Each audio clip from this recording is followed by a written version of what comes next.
Le papier, tu connais. Le plastique, tu connais. Et le recyclage, est-ce que tu connais? Nina est en CM2. Elle va mener l'enquête pour comprendre le recyclage.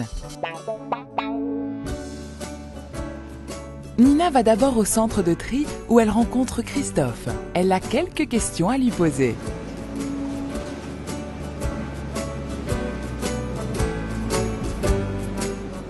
Christophe, qu'est-ce qu'il y a ici? C'est un centre qui va accueillir les déchets que les habitants trient chez eux. Chez toi, tu as différentes poubelles. Une poubelle traditionnelle, puis il va y avoir une autre poubelle où on met les papiers et les emballages. Ce sont ces déchets-là qu'on accueille ici et qui vont repartir vers le recyclage.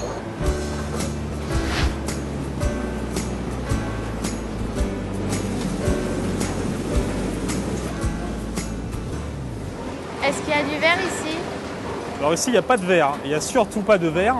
Le verre est collecté différemment, dans des grosses colonnes, souvent sur le trottoir. Et c'est pas mélangé du tout avec les déchets de papier et d'emballage. Tu fais ça maintenant.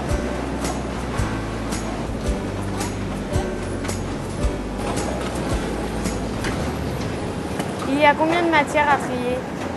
Alors on a à peu près 7-8 matières à trier, que tu dois trier chez toi au départ, dans ta cuisine, dans ta maison.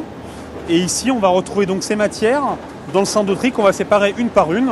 Ça va être les journaux, les magazines, les bouteilles en plastique, les cartons, les canettes, les conserves et les briques alimentaires.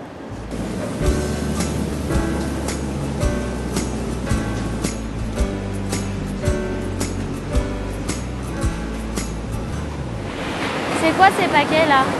Les paquets que tu vois en contrebas, ce sont les déchets que tu as triés chez toi, qu'on a séparés sur les tapis, que les opérateurs ont séparés les uns des autres et que nous on a compactés. Et ces paquets sont prêts à être envoyés vers les filières de recyclage. Nous, ces paquets, on les appelle des balles. Pourquoi on appelle ça des balles? Alors, c'est vrai que le mot balle n'est pas forcément bien utilisé parce que ce sont des déchets qui sont compactés, qui ont forme cubique. Mais le mot balle, en fait, il vient du mot emballé. Après le centre de tri, Nina se rend chez Danone. Elle y rencontre Delphine, qui est responsable environnement. Son travail consiste à réduire l'impact environnemental. Bonjour. Qu'est-ce que c'est l'impact environnemental? Alors, réduire l'impact environnemental, en fait, c'est polluer moins.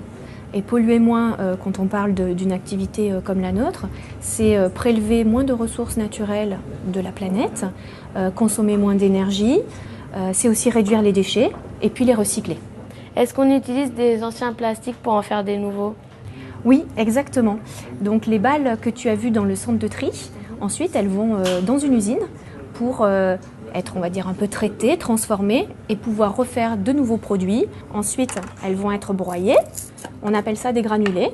Et ces plastiques-là, c'est ceux-là qui vont être réutilisés pour en faire des arrosoirs ou n'importe quel autre objet en plastique. Est-ce qu'on peut utiliser ce plastique pour faire de nouveaux pots de yaourt?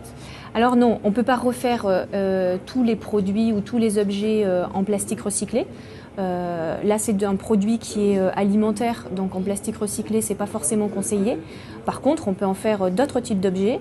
Par exemple, on peut en faire des bottes, on peut en faire des pulls, plein d'objets différents, mais pas dans les pots de yaourt.